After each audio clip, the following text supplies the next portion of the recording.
Hello everyone, welcome to all of you. साथियों, बहुत सारे ऐसे साथी होते हैं जो जब 9वीं क्लास का फाइनल रिजल्ट प्राप्त कर लेते हैं और वे 10वीं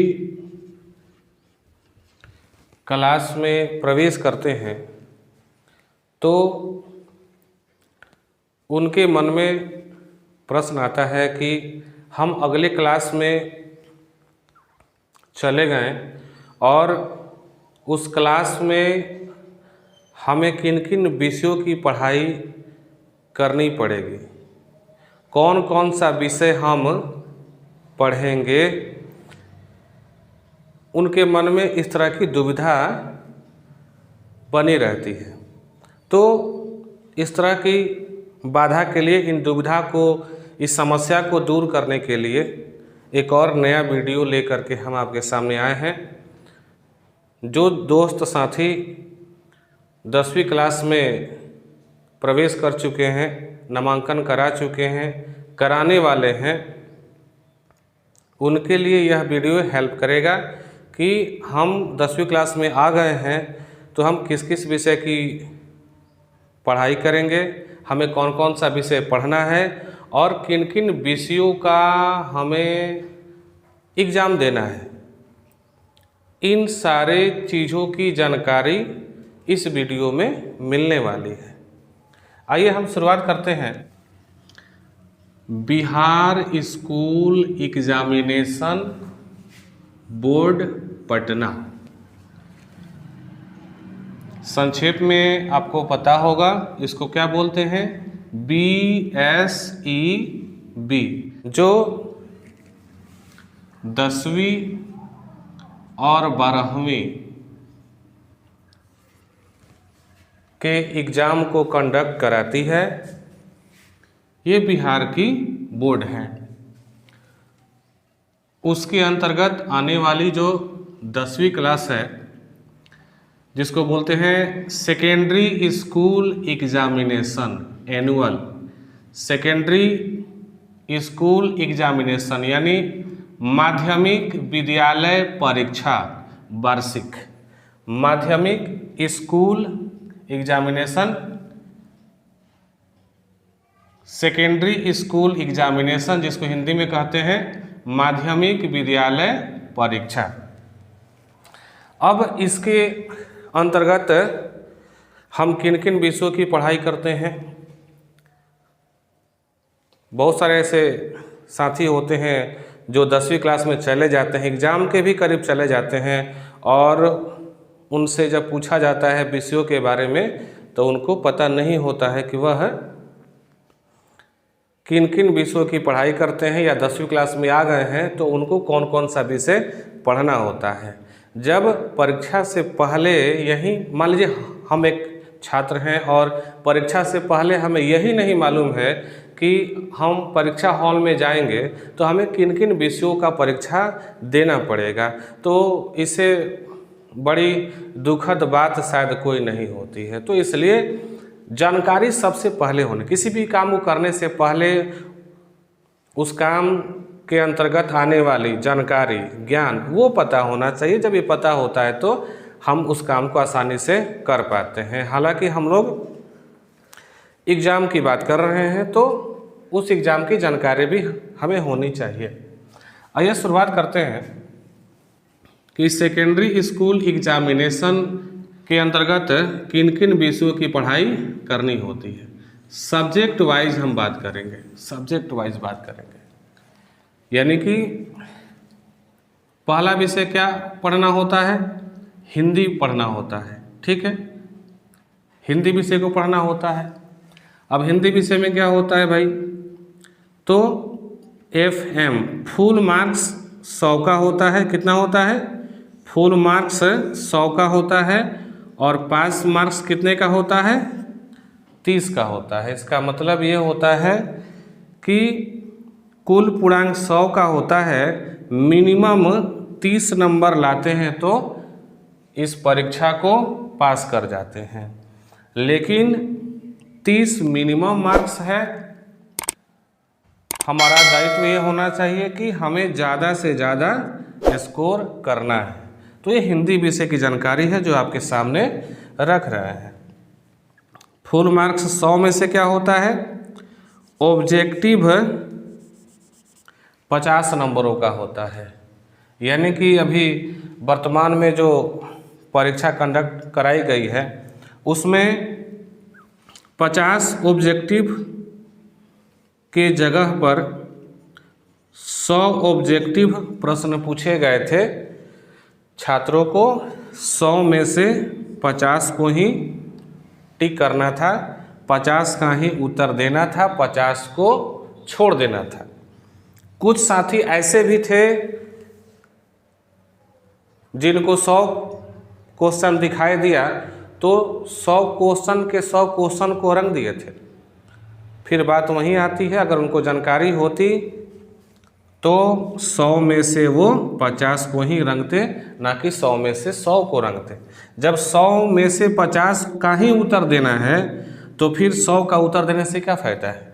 क्या 50 नंबर का प्रश्न जो एक एक नंबरों का होता है 50 नंबर प्राप्त होता है, 100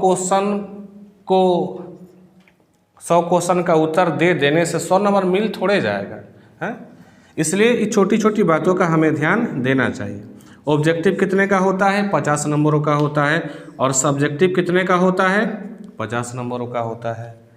ऑब्जेक्टिव 50 नंबर का, सब्जेक्टिव 50 नंबर का। 50 और 50 दोनों मिलाकर कितना हो गया? 50 और 50 मिलाकर के 100 मार्क्स हो गया। ठीक है, क्या लिखा हो यहाँ पे कि इसमें प्रैक्टिकल नहीं होता है। हिंदी में प्रैक्टिकल एग्ज़ाम नहीं होता है। इसका मतलब ये हुआ कि 100 का 100 थ्योरी ही एग्ज़ाम देना होता है। उस 100 में से जितना नंबर हम ला पाते हैं उतना हमको मार्क्स मिल जाता है, हमारे सर्टिफिकेट पे दर्ज हो जाता है। दूसरा होता है संस्कृत। संस्कृत में क्या होता है? फुल मार्क्स 100 का होता है और पासिंग मार्क्स कितना होता है? 30 का होता है। लेकिन हमें क्या करना होता है? मैक्सिमम मार्क्स लाना होता है। बस ये एक छोटी सी जानकारी है जो आपके साथ साझा कर रहे हैं। ये सब आपको पहले से मालूम होगा, लेकिन फिर भी हम अपने स्तर से इस चीज़ को आपके सामने रख रहे हैं। इसमें क्या होता है संस्कृत में भाई? तो ऑब्जेक्टिव 50 को करना होता है, लेकिन परीक्षा में 100 क्वेश्चन दिया था, उसमें से मात्र 50 को ही करना होता है। इसका मतलब कि 100 में से 100 प्रश्न अगर परीक्षाओं में दे दिया है तो क्या करना होता है कि उसमें से जो जो प्रश्न आपको आता है, जिसके बारे में आप जानते हैं, जो आपको आसान लगता है, उन 50 क्वेश्चन का उत्तर हम देते हैं, बाकी को छोड़ देते हैं। ठीक है, तो ऑब्जेक्टिव कितने का होता है? 50 का होता है, लेकिन 100 क्वेश्चन दिया रहता है, हमें 50 का उत्तर ही देना होता है। आगे है सब्जेक्टिव। सब्जेक्टिव कितने का होता है? तो ये भी 50 नंबरों का होता है। यानी कि ऑब्जेक्टिव 50 नंबर और सब्जेक्टिव 50 नंबर, कुल मिलाकर कितना हो जाता है? 100 नंबरों का हो जाता है। आगे क्या इसमें कहता है कि संस्कृत विषय में क्या नहीं होता है? तो प्रैक्टिकल, संस्कृत विषय में प्रैक्टिकल नहीं होता है। इसका मतलब हुआ कि थ्योरी एग्ज़ाम हमें 100 का देना होता है। 100 में से जितना हम स्कोर कर पाते हैं वो हमें मार्कशीट पे, हमारे मार्कशीट पे दर्ज हो जाता है। आगे बढ़ते हैं मैथमेटिक्स, गणित। इसमें क्या होता है? फुल मार्क्स 100 का होता है, पासिंग मार्क्स 30 का होता है। हमें अधिक से अधिक स्कोर करना होता है। तो फुल मार्क्स 100 में से ऑब्जेक्टिव कितना होता है? 50 नंबरों का होता है, लेकिन इसमें भी 100 क्वेश्चन परीक्षा में पूछा जाता है। 100 में से जो आपको आता है, जिसे जानते हैं, जिसका उत्तर आपको पता है, या जो हल करते हैं आपको आसानी से उत्तर पा लेते हैं, तो उन 50 प्रश्नों का उत्तर देते हैं, बाकी को छोड़ देते हैं। आप 5 एक्स्ट्रा भी कर देते हैं तो उससे कोई फ़ायदा नहीं होने वाला है।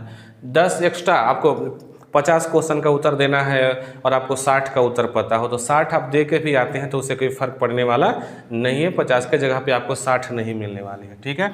सब्जेक्टिव में क्या होता है कि सब्जेक्टिव कितने नंबरों का होता है? 50 नंबरों का होता है।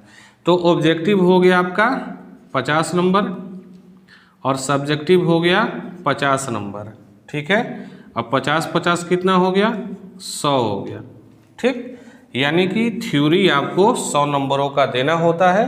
उस 100 नंबरों में से जितना स्कोर आप करते हैं वह स्कोर आपके मार्कशीट पे दर्ज हो जाता है। आगे क्या बोलता है? प्रैक्टिकल इसमें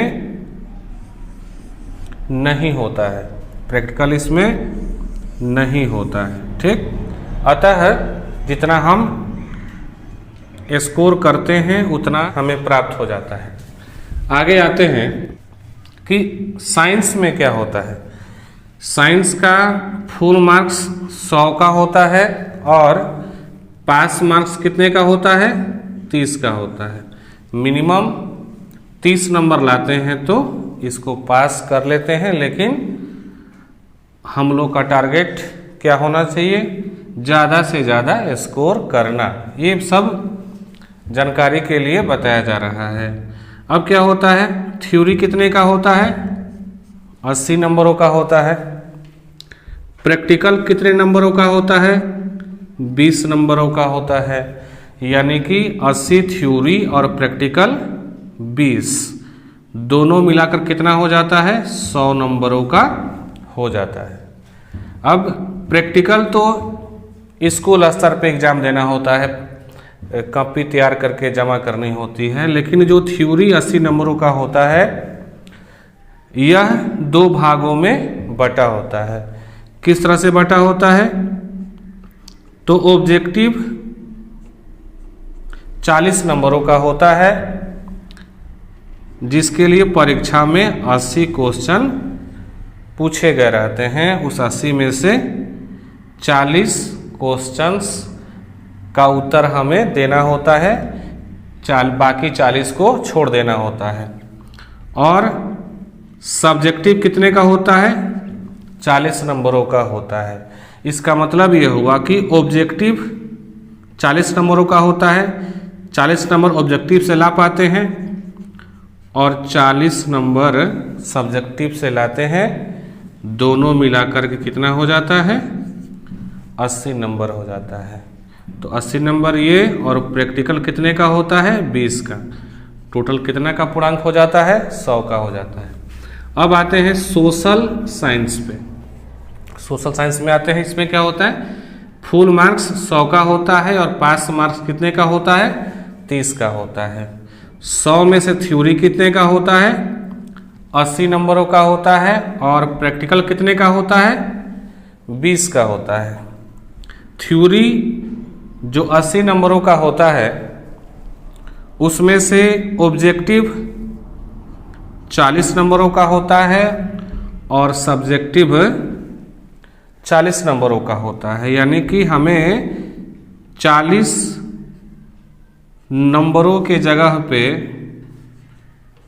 80 क्वेश्चंस पूछे गए रहते हैं और उसमें से 40 क्वेश्चंस का उत्तर हमें देना होता है।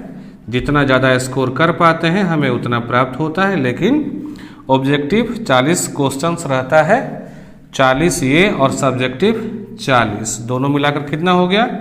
80 हो गया और 20 क्या होता है? प्रैक्टिकल होता है। तो ऑब्जेक्टिव 40 सब्जेक्टिव 40, दोनों मिलाकर कितना हो गया? 80 हो गया और प्रैक्टिकल कितना है? 20 है। तो 80 और 20 कितना हो जाता है? 100 मार्क्स का हो जाता है। एक चीज़ और इसमें जानने योग्य बात है कि जो प्रैक्टिकल 20 का होता है यह 2 भागों में बटा होता है, यानी कि 10 नंबर और 10 नंबर। ये 10 नंबर किसके लिए होता है? तो इसके लिए हम लोग कॉपी तैयार करके और जमा करते हैं। स्कूल में वाइवा भी होता है, उसके तहत 10 नंबर मिल पाता है। और जो दूसरा भाग 10 नंबर होता है, ये 10 नंबर निरक्षरों को पढ़ाने के लिए दिया जाता है। इसका मतलब हुआ कि प्रत्येक छात्र 10 निरक्षर लोगों को साक्षर बनाएंगे, जिसके लिए उनको 10 नंबर दिया जाता है। ठीक है, तो इस तरीके से 20 नंबर प्रैक्टिकल और 80 थ्योरी दोनों मिलाकर कितना हो जाता है? 100 मार्क्स का हो जाता है। अब आते हैं इंग्लिश में। इंग्लिश में क्या होता है? फुल मार्क्स 100 का होता है और पास मार्क्स 30 का होता है। ये विषय का फंडा अन्य विषयों से अलग होता है। कैसे भाई? आइए हम बात करके देख लेते हैं। फुल मार्क्स कितने का होता है? 100 का। पास मार्क्स 30 का होता है। फुल मार्क्स जो 100 का होता है उसमें से ऑब्जेक्टिव क्वेश्चंस 50 होता है और इसके लिए परीक्षा में 100 क्वेश्चन पूछे गए रहते हैं, केवल 50 का ही उत्तर देना होता है, 50 नंबर ला पाते हैं। और सब्जेक्टिव से कितना होता है? 50 नंबरों का सब्जेक्टिव होता है। तो 50 सब्जेक्टिव और 50 ऑब्जेक्टिव दोनों मिलाकर कितना हो गया? 100 नंबरों का हो जाता है। दोनों मिलाकर कितना हो जाता है? 100 नंबरों का हो जाता है। और इसमें प्रैक्टिकल, इंग्लिश में क्या होता है? प्रैक्टिकल नहीं होता है। लेकिन इतना देखने और सुनने के बाद आपके मन में एक सवाल आ गया होगा कि इंग्लिश में पास मार्क्स तो 30 लिखा हुआ है, लेकिन यहाँ पर इंग्लिश क्या है भाई? 10वीं क्लास में अंग्रेजी अनिवार्य नहीं है, कंपलसरी यानी अनिवार्य नहीं है। कहाँ? BACB बोर्ड पटना के लिए। अब इसका मतलब क्या हुआ कि जब अनिवार्य नहीं है तो ये पास मार्क्स 30 लिखा हुआ है, अब इसमें कोई बाधा नहीं है। इसका मतलब हुआ कि अगर 15, 20, 25, 29 ETC अगर मार्क्स भी लाते हैं तो इंग्लिश विषय को पास कर लेते हैं। पास का मतलब ये हुआ कि अगर इसको छोड़ दें, 1, 2, 3, 4, 5 विषयों के पेपर को जब हम पास कर गए हैं और इंग्लिश विषय में 15 लाए हों, 20 लाए हों, 25 लाए हों, 29 लाए हों, तो इसका इन 5 से कोई कनेक्शन नहीं होता है। इसका मतलब ये हुआ कि जब स्कोर अगर 20 कर दिए तो जो मार्कशीट मिलता है उस मार्कशीट के ठीक बगल में F लिखा होता है। F लिखा रहता है मतलब फेल लिखा रहता है। भले आपको उत्तीर्ण दिखाई देगा इधर वाला, इधर वाला, इधर वाला, लेकिन अगर आप अंग्रेजी में 20 लाए हैं, 10 लाए हैं, 15 लाए हैं, 22 लाए हैं, 25, 26 लाए हैं, तो क्या होता है? उसके ठीक बगल में F लिखा रहता है, मतलब इस विषय को आप पास नहीं कर पाए हैं। ठीक है, इस विषय को पास नहीं कर पाए हैं क्योंकि आप स्कोर 30 से कम कर दिए। तो उस दशा में क्या होता है? ऐसा नहीं कि 30 से कम हो गया, यहाँ पास मार्क्स लिखा है 30 और इंग्लिश में आप जो है 20 नंबर लाए हैं तो आपका रिजल्ट नहीं आ पाता, ऐसा नहीं है। इसमें स्कोर अगर 30 से नीचे भी लाते हैं तो इसमें अगर आप पास कर गए हैं तो आपका रिजल्ट जो है आ जाता है। ये हम लोगों के यहाँ जो BACB बोर्ड है इसकी विडंबना है। एक तरह से कहें तो ऐसा नहीं होना चाहिए। एक तरफ जहाँ अनिवार्य विषय नहीं है, कौन? अंग्रेजी जो है बिहार बोर्ड में अनिवार्य विषय नहीं है, लेकिन जैसे ही 12वीं क्लास में जाते हैं तुरंत इंग्लिश विषय, तुरंत ये जो इंग्लिश विषय है क्या हो जाता है? कंपलसरी हो जाता है। इसका मतलब ये हुआ कि अगर 30 नंबर या इससे अधिक नहीं लाएंगे, किसमें? 12वीं क्लास में तो हमारा रिजल्ट नहीं आ पाएगा। इसका मतलब ये हुआ कि ये जो प्रक्रिया बनी हुई है, क्या ऐसा होना चाहिए कि ऐसा नहीं होना चाहिए? हमारे अनुसार ऐसा नहीं होना चाहिए। अगर आप 12वीं क्लास में कंपलसरी कर रखे हैं तो 10वीं क्लास में भी इंग्लिश को कंपलसरी करना चाहिए। अब ऐसा क्यों होना चाहिए? है नहीं है इसे हमें कोई मतलब नहीं है। जब 10वीं क्लास में इंग्लिश को कंपलसरी नहीं रखा गया है तो 12वीं क्लास में इंग्लिश कंपलसरी नहीं होना चाहिए। अगर 10वीं क्लास में इंग्लिश को कंपलसरी कर देते हैं तो 12वीं क्लास में भी कंपलसरी होना चाहिए, लेकिन यहाँ पर ऐसा नहीं है। पता नहीं इस रहस्य के पीछे कौन सी बात है कि ऐसा किया गया है। आगे कुछ बातें और रह गई हैं जिसे बताना जरूरी है। देखते हैं कि वो कौन सी बात है। तो पहले कि आप इस चीज को जानते हैं कि हमें रिजल्ट प्रथम श्रेणी से पास करना हो अगर, तो 300 या 300 से अधिक मार्क्स हमें लाना होता है। सेकेंड यानी द्वितीय स्थान के लिए, द्वितीय श्रेणी के लिए 225 या उससे अधिक नंबर लाना होता है। तृतीय श्रेणी के लिए 150 या उससे अधिक मार्क्स लाना होता है इसको पास करने के लिए।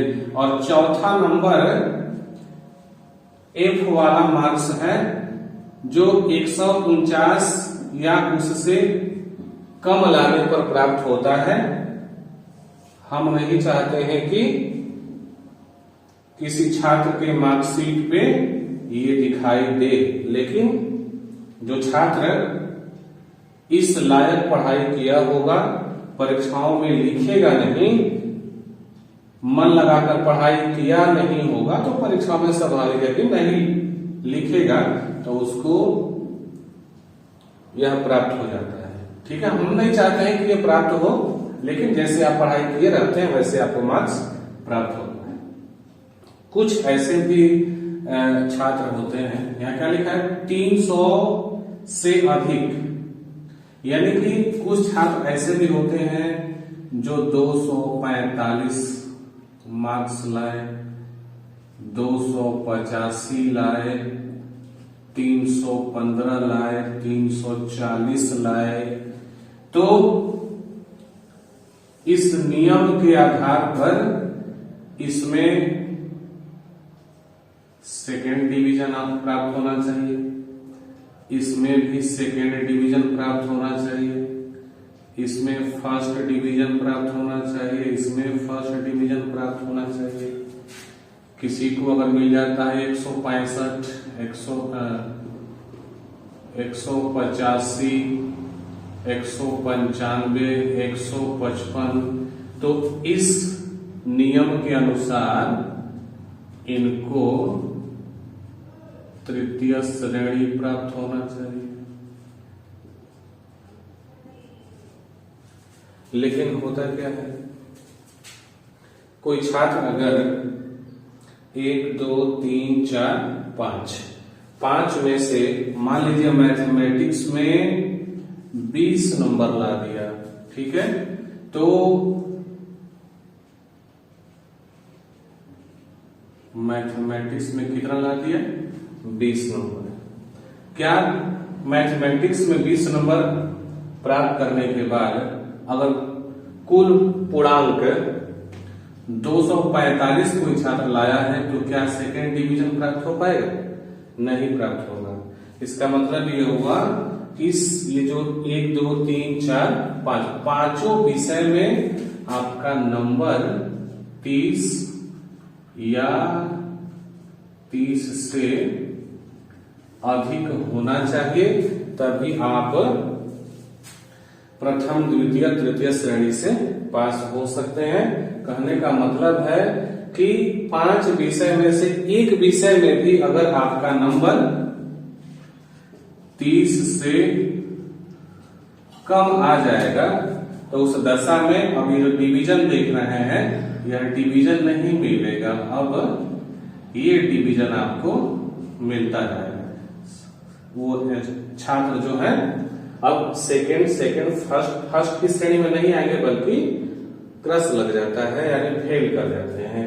तो ऐसा नहीं सोचना है कि 340 ला दिए हैं और मैथमेटिक्स में 20 नंबर लाए हैं तो हमारा रिजल्ट प्रथम श्रेणी से आ जाएगा, नहीं आएगा। एक विषय, 2 विषय, 3 विषय में भी अगर कम कर देते हैं तो आपका रिजल्ट नहीं आने वाला है।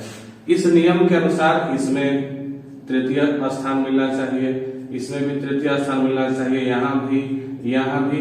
लेकिन अगर किसी एक विषय में नंबर 30 से कम हो जाता है तो इस दशा में अब डिवीजन आपको प्रथम, द्वितीय, तृतीय न मिल करके ये प्राप्त होता है। ठीक है, तो ये प्रक्रिया है, इसके तहत आप जानकारी हासिल कर सकते हैं कि 9वीं के बाद जब 10वीं क्लास में जाते हैं तो हमें किन किन विषयों की पढ़ाई करनी होती है। चंद बातें छूट गई है जिसको अब हम बताने वाले हैं।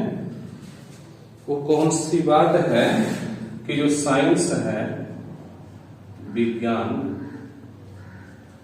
इसके अंतर्गत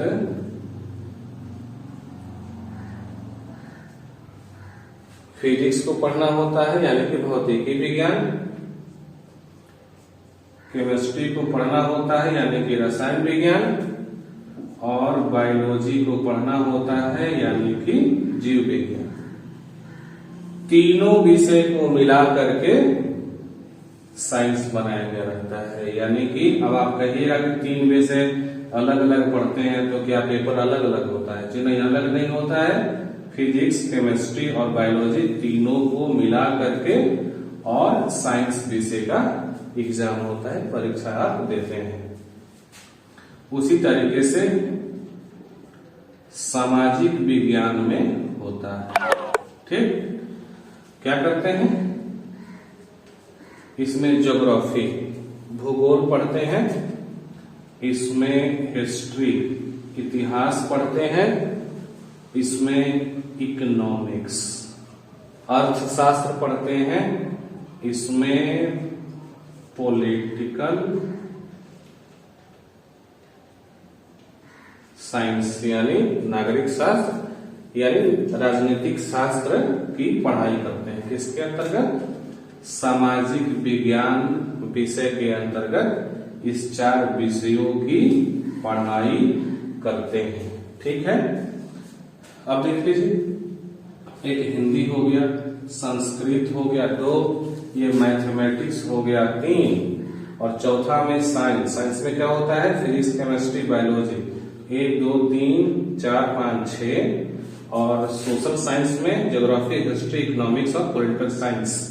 कितना हुआ? 4, ये हुआ 4 3 7 और 3 10 और एक ये इंग्लिश 11। यानी कि 9वीं के बाद 11 विषयों की पढ़ाई करनी होती है और इसके लिए आपको अच्छे से मन लगा के पढ़ना होता है, तब जाकर के आप इस विषय में अच्छे नंबर लाते हैं और आपका रिजल्ट बेहतर बन पाता है।